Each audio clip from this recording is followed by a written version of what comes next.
नमस्कार मित्रांनो, माननीय आमदार मनोजदादा घोरपडे यांच्या वाढदिवसानिमित्त भव्यदिव्य बैलगाडा शर्यत मौजे चोराडे तालुका खटाव येथे चालू आहे। तर मित्रांनो, या मैदानामध्ये विलास पैलवान आपले अखिल भारतीय बैलगाडा संघटनेचे अध्यक्ष यांनी तिथल्या पश्चिम महाराष्ट्रातील बैलगाडी मालकांना बैल खरेदी विक्रीबद्दलची एक महत्त्वपूर्ण माहिती सांगितलेली आहे। तर मित्रांनो, तर तुम्ही ती जरूर ऐका, कारण की त्याचा परिणाम हा आपल्या उत्तर महाराष्ट्रातील प्रत्येक बैलगाडी मालकावर पडणार आहे।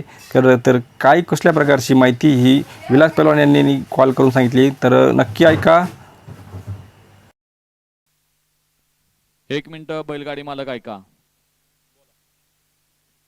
बैलगाडी मालक सर्वांना एक विनंती आहे, जो काही निर्णय अखिल भारतीय बैलगाडी संघटनेने घेतलेला आहे त्यात सगळ्या तालुक्याचे अध्यक्ष उपस्थित होते।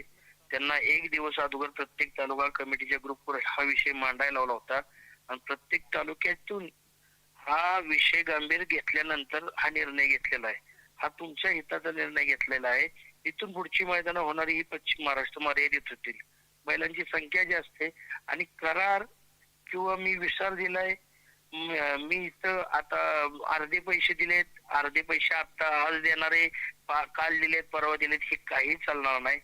जर 26 तारखेच्या दुपारी 3 वाजायच्या अगोदर जर तुमचा व्यवहार झाला असेल, व्यवहार झाल्यावर कुणीही थांबत नाही, तो माणूस बॅनर टाकतोच।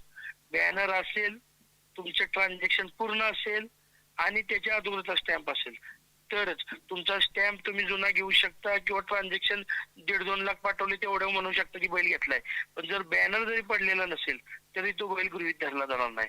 एका मोठ्या बैल मालकाने 14 लाख रुपये दिलेत आणि त्या दिवशी संध्याकाळी मीटिंग नंतर तो म्हणत होता लगेच आजच्या आज खरेदी करतो, तरी आम्ही खरेदी करून दिलेलं नाही। त्यामुळे तुम्ही ह्या गोष्टी लक्षात घ्या, हे तुमच्यातून आलेले तुमच्यासाठी घेतलेले निर्णय आहेत, माझ्या एकट्याच्या स्वार्थासाठी नाही। त्यामुळे कोणीही ह्या गोष्टीला पळवाट काढू नका, ही नम्रतेची विनंती।